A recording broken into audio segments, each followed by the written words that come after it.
You're listening to Workplace Perspective, an employment law podcast raising the bar at workplaces everywhere. Workplace Perspective is a regular podcast series for employers and employees focusing on education, training, and the law to help organizations of all sizes develop and maintain successful workplace relationships. The opinions expressed by guests on Workplace Perspective are their own and should not be considered legal advice. And now, here's your host, Teresa McQueen. Thank you, James, and welcome everyone to Workplace Perspective, where we are striving to raise the bar at workplaces everywhere. Welcome to all of our listeners. We are in full holiday mode at Workplace Perspective with today's show dedicated to our holiday survival guide. The holiday mix and mingle season is in full swing, which can mean added stress for those of you who dread the inevitable holiday social business scene. But never fear, Workplace Perspective is here to help you sail through your holiday events with confidence and style.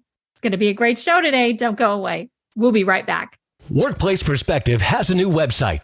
Visit us at www.workplaceperspective.com.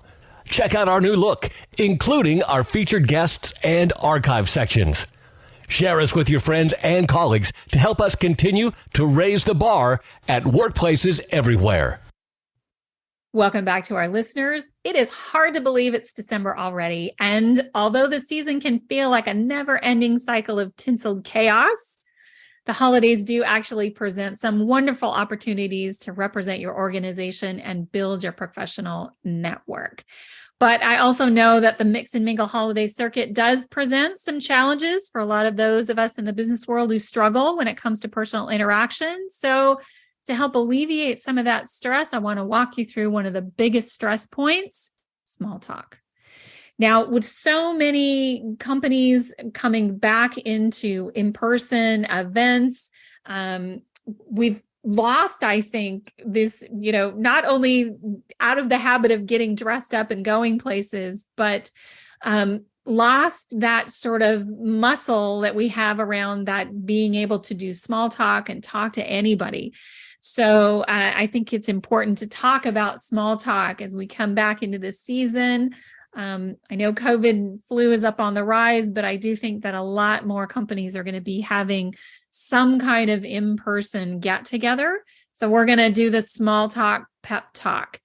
One of the more common misgivings about social interaction really does stem from this fear or apprehension of approaching people you don't know and initiating a conversation. So I want to start with words because I'm an attorney. I love words. I love meanings. I love definitions. So let's start with the definition of small talk. Yes, there is a dictionary definition of small talk. So the dictionary defines small talk as, quote, polite conversation about unimportant or uncontroversial matters, especially as engaged in on social interactions, unquote. So my suggestion, just take it for what it's worth and run with it. Nobody is going to, expect you to provide them with some in-depth analysis of war and peace. We're talking about just building and maintaining business relationships. So when it comes to initiating or making the polite conversation about unimportant and uncontroversial matters, let's just start with the obvious. So make an effort. Make an effort to become more familiar with what's happening in the world around you. I would suggest making that apart from politics. Read a summary of the latest book to make the New York Times bestseller list. The other person you may be talking to might not read much. Okay, so ask them what was the last book or article that they read. Find out what the name of this week's top grossing movie is. Check the internet, see how your particular state sports team did last weekend. You'll find that even people who don't follow sports will tend to know how the local team did or is doing. And even if the other person says they hate sports, okay, great. Admit that it's not your favorite thing either, if that's true, and just take it from there. Nothing in-depth is required. You're just trying to start a conversation or to keep one going. Because truthfully, talking about the weather, it's only going to go so far in polite conversation. The other thing I suggest is to get curious. So start cultivating a curiosity about the world around you. It's going to give you a really amazing array of topics that you can use to start or continue or possibly redirect a conversation. You can take this approach, try it, and you'll never be at a loss for small talk material, trust me. You get good at small talk, and you begin to develop a reputation for being someone who's comfortable with people and someone who's easy to talk to in a social setting. And that's really not a bad reputation to have in the business community. So do some research. If you don't know much about your host, do some research. Ask around about their interests. If the host is a business or a client, read up on them. Have they recently been recognized for any awards or innovations? If you don't have any time to prepare before the event, no problem. Just take cues from other guests, the decor, talk about the food being great, even if it's not, or maybe the food not being so great, but I kind of make sure you know who you're talking to before you go down that road. But be an engaged listener. Comment, ask questions. These are all great ways to keep the conversation going and to discover additional topics that you can bring up if the conversation starts to lag. All right. One of the most embarrassing and potentially stressful aspects for people when it comes to socializing is, of course, introducing yourself, the self-introduction. So we've talked a little bit about what are you going to talk about when you get there, but now let's talk about actually getting into that conversation. How are you going to do that? Approaching and meeting and talking to strangers are really all common occurrences that are just seemingly designed to strike fear in the heart of anyone who is the least bit socially trepidatious. But keep in mind that most all social business events are structured as meet and greets. So people are expecting to have multiple someones come up and introduce themselves. So half the battle's already won. You're already there. I get asked a lot about the best way to approach an individual or a group of people in a situation where you don't know anyone. My advice, look around the room and find someone who looks approachable, either someone standing by themselves or someone who's in a group or happens to catch your eye. Make your approach with confidence.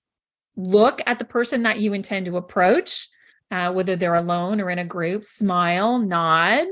If necessary, wait for a break in the conversation and then say, hello. Extend your hand, say your name slowly and clearly, and then listen carefully as the person gives you their name in return, and you are done. You are now ready to amaze and impress everyone with your seemingly endless supply of small talk and your wide array of small talk topics. I do want to say one thing. This part about saying your name slowly really bears repeating. When we are anxious or nervous or just excited, we tend to rush our words. I always know I need to take a breath and slow down when I introduce myself as Teresa McQueen and the other person says, Tracy, so great to meet you.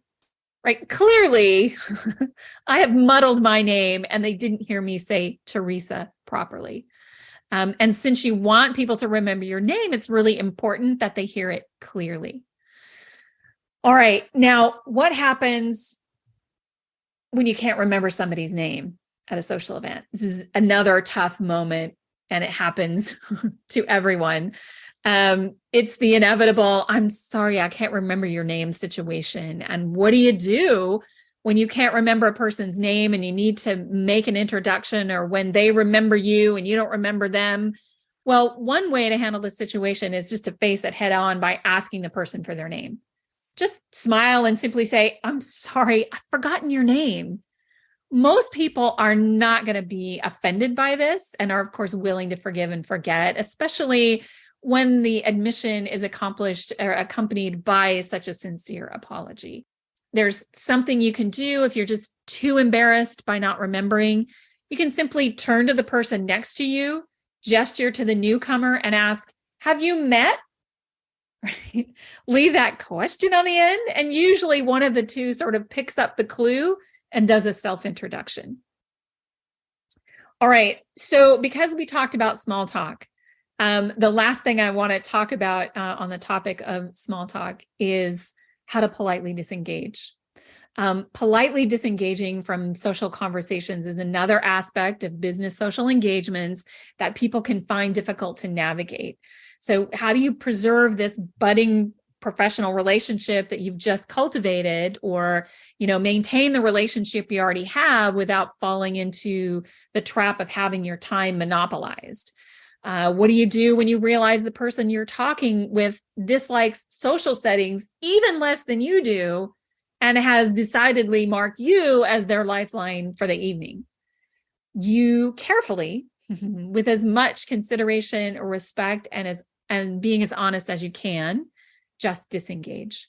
You want to take a moment to think before you act to disengage the conversation, and consider not only who's affected by your disengagement, but also how everyone else involved is going to be affected by that.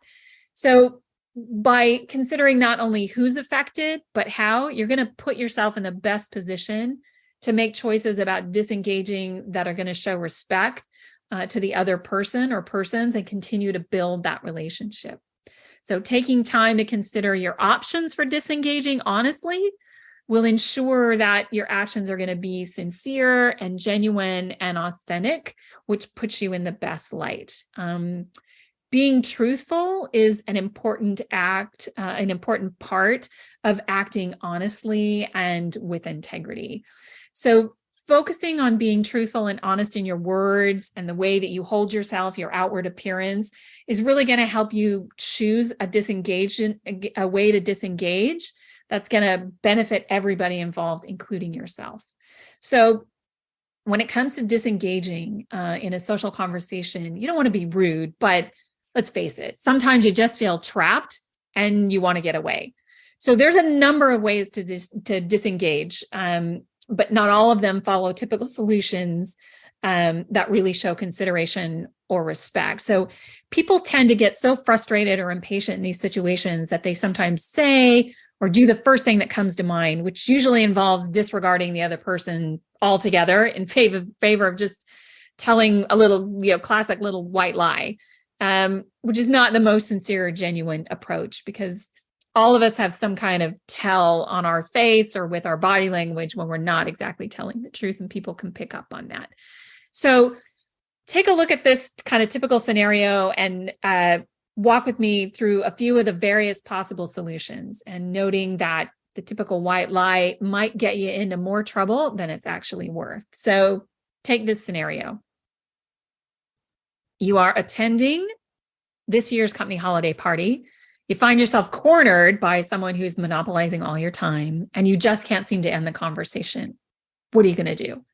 So here's some possible solutions. I call this one the refresher. So you decide you need a refresher for your drink. You wait for a break in the conversation and say, "It's been great talking with you. Looks like I need a top up. I'm going to head to the bar for a refill." On its face, it's a fairly workable solution, right? Unfortunately, this solution isn't always going to work, since more often than not, your newfound friend is simply going to follow you to the bar to decide that a fresher is just what they need. So let's keep going. It's always one possibility. You could maybe lose them at the bar. The other option, escape to the restroom. It's always an option. Waiting for the right moment, you just simply say, "Please excuse me, I'm going to step into the restroom." Again, this might not be the ideal person or ideal solution, because the person might just follow you there as well, which is a completely different etiquette discussion that we're not going to have right now. Let's think of something else. How about the handoff? I like this one. So you may be familiar with it already. So you kind of surreptitiously look around the room, you see a friend nearby, you get their attention. As they step into your group, you introduce the monopolizer to your friend, and after a minute, you politely excuse yourself. Now, sadly, with this maneuver, it's usually best to avoid that particular friend for a few days afterwards. And if we're being honest, right, this is probably not the best solution either. as it works for everyone in this scenario, possibly, except your friend. So what we're striving for is a solution that's going to work for everybody involved, for you, the monopolizer, and anyone else involved in the disengagement process. So how about this? How about some honesty? How about finding a way to politely let your new acquaintance know that you really enjoyed meeting them, but your goal for the evening, let's say, was to meet several new people. So you could say something along the lines of, I want to thank you for helping me with one of my goals tonight, which was meeting several new people. Can I get your business card? And I've really enjoyed our conversation. Maybe we can catch up later. I think this solution is going to work best for everyone, for you and your new acquaintance. You don't involve anybody else. It also works well when the monopolizer sort of is already an acquaintance. You can kind of leave out the business card part and talk about, great to see you. I've got this goal tonight. Let's catch up later. Now, by being honest, you've also shown this person respect in a way that gives you confidence and shows you to be a genuine and sincere person. And that is a fantastic way to be perceived in business. So there are so many opportunities during the holiday season to make choices about how we interact with others, and taking the time to think before you act, and then act in a way that builds all those important business relationships is really going to go a long way to helping you shine just a bit brighter, and to really solidify your reputation as someone who understands the value of developing and maintaining professional relationships. All right, that's it for small talk. We're going to take a quick break. And when we come back, a few tips for our employers to help manage holiday cheer in the workplace. Stay with us. We'll be right back. Take a step toward bringing our country and community together. Start a meaningful conversation at lovehasnolabels.com/onesmallstep. A message from StoryCorps, Love Has No Labels, and the Ad Council. If you enjoyed today's show, do this. Share us, like us, give us a review on your favorite podcast app. It means a lot to us, and it ensures more people tune in and raise the bar at workplaces everywhere. Welcome back, everyone, and thank you for joining us for our holiday survival show. With the holiday season in full swing, and so many companies now looking forward to once again hosting their employees for some in-person holiday parties, it's a really good time for our employers out there to start thinking about managing that holiday cheer. And whether your company is going to be doing something formal or maybe something casual, the tips and things I'm going to give you and the reminders should really help keep everyone, our party goers and your company, out of legal hot water, hopefully. So I think at this time of year, it's always a good idea ahead of a holiday event, really any event. It's always good practice to remind employees that company-sanctioned events are an extension of workplace norms, policies, and the procedures. In that it's important that employees understand that this is the case regardless of whether the event is taking place on or off company property. Reminders should include the company's policies on drug and alcohol use, anti-harassment, and social media. These are the three. There's probably other policies you might want to talk about with your employees, but I think those three are really going to hit the high points and hit the risk points for employers when it comes to holiday celebrations, at least. I think it's a good idea to avoid any compulsory attendance mandates. So you need to be mindful as an employer that not all employees celebrate the same holidays, or in fact, actually celebrate the holidays at all. And any sort of compulsory attendance at a holiday event can cause undue pressure, can trigger social anxiety in employees, and really put undue pressure to feel that they have to go along to get along. And avoid any missteps. A best practice is to sort of make attendance truly voluntary, which means don't go overboard with the "we haven't heard from you yet" RSVP emails. That can really put pressure on people and not make it feel like it's truly voluntary. Now, the other thing you want to think about is being as inclusive as possible. So to avoid any risk associated with discriminatory conduct, you want to make an effort to ensure that the event facilities can accommodate disabled employees and their guests. If alcohol is to be served, you want to make sure that there are non-alcoholic options. And if you are asking employees to RSVP, you might want to consider including space for employees to list any special dietary restrictions or any allergies. Overall, I think, holiday get-togethers from an employer perspective can be a truly great morale booster and a welcome opportunity for everyone to come together, especially where we are with the pandemic, to really celebrate some company wins that have happened over the past year. With a bit of planning and some forethought, I think they can also be a professional and fun group event. Well, that's our show for today. I want to thank you all for joining me. I also want to thank my radio angels, James and the Knave at Night, and our workplace team extraordinaire, our engineer and producer, Paul Roberts, our associate producer, Melissa DeLacy, with music provided by the very talented Stephen Versaloni. We want to thank you for joining us on Workplace Perspective. And until next time, keep raising the bar.